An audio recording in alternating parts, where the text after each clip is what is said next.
The Red Sox bats are silent after Memorial Day weekend as they fall to the Cincinnati Reds 2-1 in game one of their two-game series against the Reds. What's up, Locked On Red Sox? I am your host, Massachusetts Pirates team insider Jake Ignaszewski. I'll be riding solo today as I will break down this tough game to watch against the Cincinnati Reds, as Michael Wacha was on the mound but wasn't able to get it done. And I'll also preview game two of this Red series in this episode of the Locked On Red Sox podcast. But as always, thank you so much for making Locked On Red Sox your first listen of every single day. Now let's get into it. You are Locked On Red Sox, your daily Boston Red Sox podcast. Part of the Locked On Podcast Network, your team every day.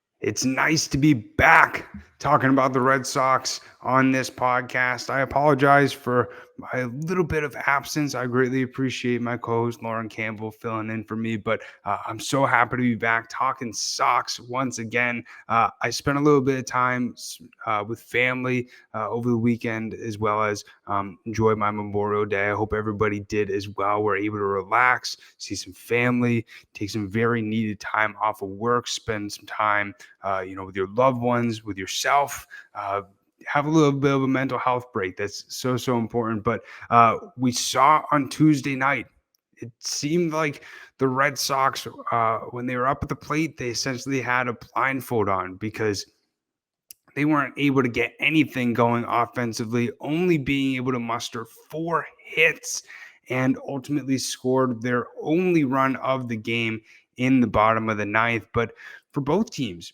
it was really tough for them to find ways to get on base, especially early on in Tuesday's game, as there was only 1 hit between both teams going into the 5th inning. And it was a very dominant performance by both pitchers. Michael Wacha on the bump for the Red Sox ended up going 5 2/3, only allowing 3 hits, 1 run, which was not earned, and striking out 3. That 1 run ended up being scored on a Rafael Devers throwing error, and ultimately ended up taking Franchi Cordero off of the bag. And that's what ultimately led Wacha to be taken out of the game for Austin Davis.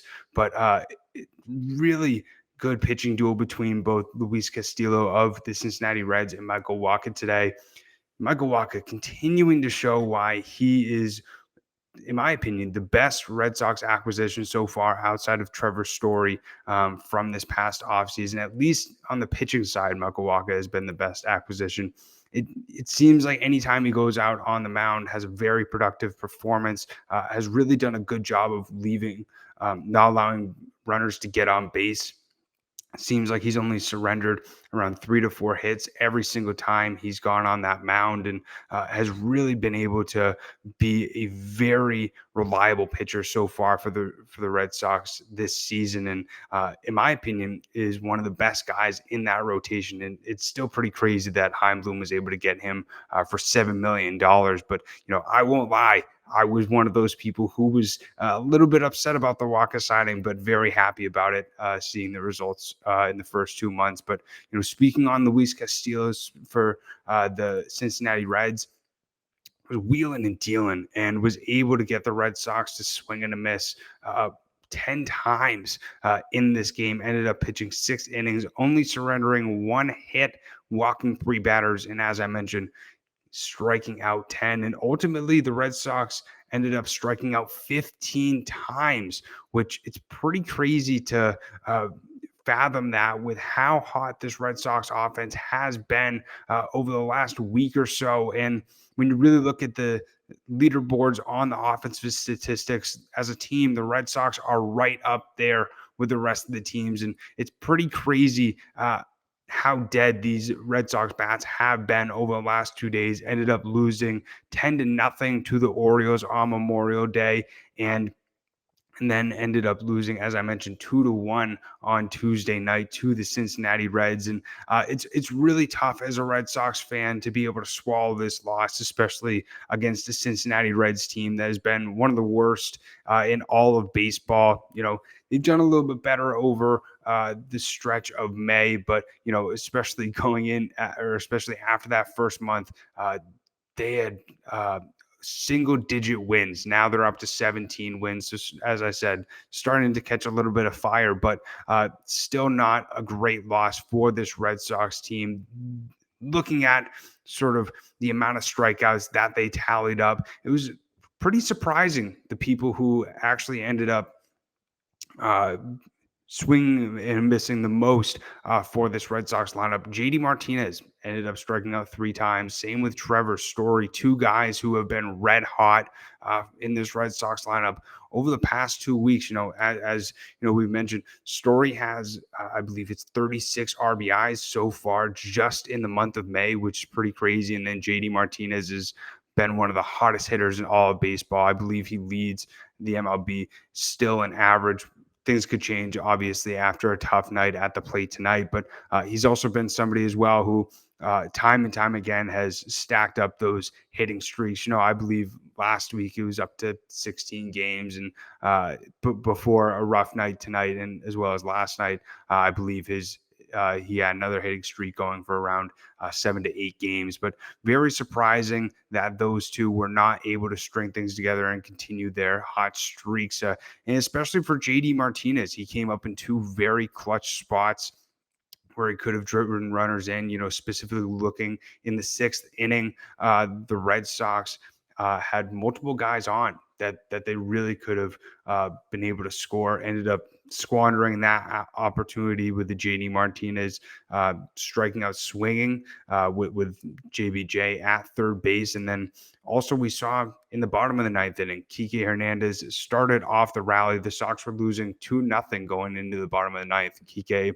started off with a single, and we saw Rafael Devers hit a double and got to second, obviously advanced Kike to third. There was 0 outs at that point. So as a Red Sox fan, in our minds, perfect opportunity for a guy like JD Martinez or Xander Bogaerts coming up next to be able to capitalize with runners in scoring position. And all really JD or Bogey had to do was either hit a sac fly, which was far enough to score Kike, or just hit a little bit of a single, get something in the gap, score both runners to ultimately tie the ball game. But then we saw JD Martinez strike out. Xander Bogaerts ended up popping out to shallow center. And then after the Red Sox didn't score for 16 innings, Alex Verdugo drove in Kike Hernandez with 2 outs in the 9th off of a nice single that he hit to Joey Votto, and Votto ultimately ended up not being able to field it effectively and ended up bobbling it. So then Kike could ultimately score, but then the Red Sox weren't able to score Devers from third and ended up losing the game in that 9th inning. But this is definitely going to be a learning game for the Red Sox to, use that patience that we've seen in May. This sort of looked like the Red Sox offense of April. And this is something that they definitely want to avoid happening in the future. They were going on a really nice offensive streak, and they were starting to go in the right direction with being able to be patient at the plate, walk a lot, and really get a lot of traffic on the bases, which has helped them be able to pile up a lot of runs over the last few weeks or so, and for the majority of May. But I'm hoping that they're not easing back into that sort of April tough offensive streak, and starting June, they're really able to get back to their winning ways that they had, especially at the end of May. But it's going to be interesting to see sort of how they bounce back tomorrow in Game 2 of this Cincinnati Reds series. But ultimately, before I wrap up talking about this game, I really want to give props to Austin Davis being able to get out of that jam that he was left in with Michael Wacha. As I mentioned, Wacha ended up taken out of the game with runners on first and second with 2 outs. And then we ultimately saw Austin Davis load up the bases with a walk. And then quite honestly, Tyler Stevenson ended up hitting a line out to center, but I honestly thought that was going to fall into the gap and that was going to cause a huge inning for the Cincinnati Reds. Luckily, Davis was able to get out of it, ended up pitching another inning as well. And then we saw Tyler Danish do a really good job coming out of the pen, only allowing 2 hits, striking out 3. He's somebody, especially in some high leverage situations, has been on and off. At times, he's very reliable. We see him come out and be able to pitch 1 or 2 innings, and he's able to get out of it pretty easy. But I always get haunted by that grand slam that he allowed against the Houston Astros to allow them to pile up that lead. I think that was like the 13 to something game a few weeks ago, but it was nice to see him be able to find the zone, be productive again out of the pen for the Red Sox. But everybody in the bullpen did their job. It just wasn't the offense in this one. So that's definitely something that they're going to have to clean up in tomorrow night's game, as they'll be taking on Hunter Greene, the rookie for the Cincinnati Reds. And on the bump for the Red Sox is going to be Garrett Whitlock. But I'm going to talk a little bit more about that in our second segment. But real quick, I want to take a second to talk to you about Blue Nile. So whether you're ready to pop the question or you're just celebrating a milestone moment, find jewelry as unique as her with the modern convenience of online shopping at BlueNile.com. And something that Blue Nile has that no other jeweler has is they have simple online tools that will let you choose the diamond shape, size, and clarity, as well as setting style. And Blue Nile's bench jewelers will then handcraft her perfect engagement ring. And each ring is one of a kind. And so make your moment sparkle with jewelry from BlueNile.com. And at Locked On Sports listeners, get 50% off their purchases of $500 or more. This is a podcast exclusive, and that includes engagement as well. So use Locked On. That's Locked On. Plus, every single order is insured, shipped free, and arrives in discreet packaging that won't give away what's inside. So shop stress-free and find your forever piece. So go to BlueNile.com today. So I also want to take a second to talk to you about a very important favor to ask you. So we put together a survey so we can learn more about our listeners just like you and make your favorite Locked On podcast even better. So this is an opportunity for you to tell us what you would like and don't like about Locked On Podcasts. So go to lockedonpodcast.com/survey right now to get started. It won't take very long, and everyone that completes the survey could qualify for a chance to win one of 10 $100 Ticketmaster gift cards to take our audience survey. So go to lockedonpodcast.com/survey. Thanks so much for your help. But looking at this game 2 of the Cincinnati Reds series, as I mentioned, we're going to be seeing Garrett Whitlock on the bump against Hunter Greene for the Cincinnati Reds. And Whitlock is coming off of 2 mediocre starts, in my opinion. We saw him pitch 6 innings against the Baltimore Orioles, only surrendering 5 hits, 2 earned runs, walking 1, and striking out 4. But before that, he probably had his worst outing or appearance ever in the major leagues, where against this Seattle Mariners, he only went 3 innings, allowing 10 hits, 5 earned runs, and only striking out 3. And that's something that I've noticed with Whitlock ever since he has gone to the rotation, is that his strikeouts have gotten lower and lower, and we're seeing guys get a lot more bats on balls against him and finding ways to get on base. So that's something that Whitlock is definitely going to have to make sure that he avoids in this next start against the Cincinnati Reds. Luckily, he's going against a Reds team that isn't that great statistically in terms of offense right now so far this season. But at the same time, I'm hoping that we see a bounce back performance by Whitlock, something that will continue to keep us encouraged that he's developing and developing after every single start. But he's going to be going against a guy in Hunter Greene, who right now has a 5.89 ERA. Was a number 2 pick in the 2017 first round MLB draft. And Greene's a guy who just hasn't found ways to have an effective start, other than his no-hitter, which ultimately the Reds lost. But we've been seeing a lot of rookie struggles so far from Hunter Greene. During his last start against the Chicago Cubs, ended up allowing 5 earned runs over 7 hits, walking 2 guys and striking out 6 batters. What is nice for a guy like Hunter Greene is that he has limited his walks over his last two starts, only walking 2 guys.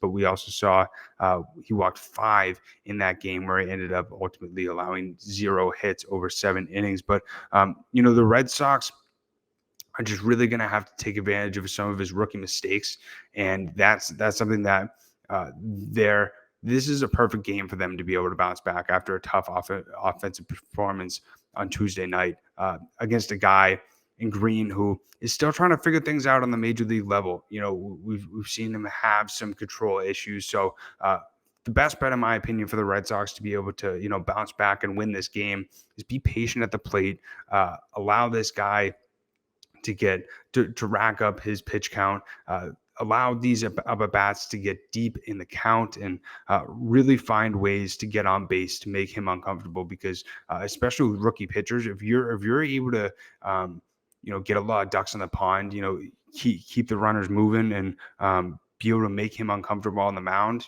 he's just going to keep on throwing balls right down the middle for guys to be able to crush out of the park or continue the inning going. So, hopefully we can see this Red Sox team bounce back after a tough offensive output we saw on Tuesday night. And we can also see a good start from Garrett Whitlock. I'm still waiting for, that he, over his last few starts, as I mentioned, just has not been great for Garrett Whitlock. So I'm still waiting for him to be able to, show us that really productive start where, fans feel comfortable with him still sticking in the rotation. When he first got in the rotation, we saw him pitch very effectively on the mound, but it just has sort of veered off for him a little bit. And we're really starting to see some of those struggles and those early aches or pains from a guy who has never really been in a rotation or a starter in the major league so far. But, I'm excited to see how he does tomorrow, how he's able to bounce back after a mediocre start against the Baltimore Orioles. But as always, we'll be here on Locked On Red Sox podcast talking about that tomorrow. But as always, greatly appreciate everybody making Locked On Red Sox their first listen of every single day. But I just want to take a second to talk to you about BetOnline, and then we'll wrap this episode up. So our partners at BetOnline continue to be the number one source of all your betting needs and sports info. So find all the latest odds, news, and sports developments, including this year's basketball playoffs, Major League Baseball scores, fights, and even next season's NFL futures. So BetOnline is your continued source for all your sports wagering information to playoffs, esports, and more. Head to the website today or use your mobile device to learn more about the trends and action. BetOnline, where the game starts. So I'm going to end this episode how we always like to end it, with a little bit of a mental health minute. So hopefully you did get to take that time during Memorial Day weekend to relax, be able to spend time with family, as I mentioned, and be able to have a little bit of a day to yourself to not have to worry about anything. But I wanted to sort of speak on something that I've been thinking about a lot lately, is that we create our happiness. You can't expect anybody else to make you happy, or any external thing to make you happy. If you go in at that mindset of, only if this outcome happens with this situation, I'm going to be happy, or, only if a girl Snapchats me or messages me, or, only if this thing happens, I'm going to be happy. No, you paint your reality. So it's so important for you to have that control over creating your happiness. And if you have a tough time doing that, just look at the little things. Appreciate the little things. It's all about your perspective. All this bad stuff can happen in your life, but it's all about how you look at it, and if you find positive things and things to learn and grow from each and every single situation. So, hope that helps you in some way. As always, greatly appreciate everybody tuning in to the Locked On Red Sox podcast. If you have not yet, make sure to follow us on LO_Red Sox. I'll also follow myself. It's at Jake Iggy, and also my co-host Lauren. It's at Lauren with 4 R's. But as always, thanks so much for making Locked On Red Sox your first listen of every single day. And make your second listen Locked On MLB podcast. MLB expert Paul Francis Sullivan brings you humor, passion, and unique perspective on every team and the biggest stories from around the league. So follow the number one daily league-wide podcast, Locked On MLB, on the Odyssey app, YouTube, and wherever you get your podcast. But as always, greatly appreciate everybody tuning in, and we'll see you guys tomorrow. We'll end it how we always end it. Let's go Sox. Peace.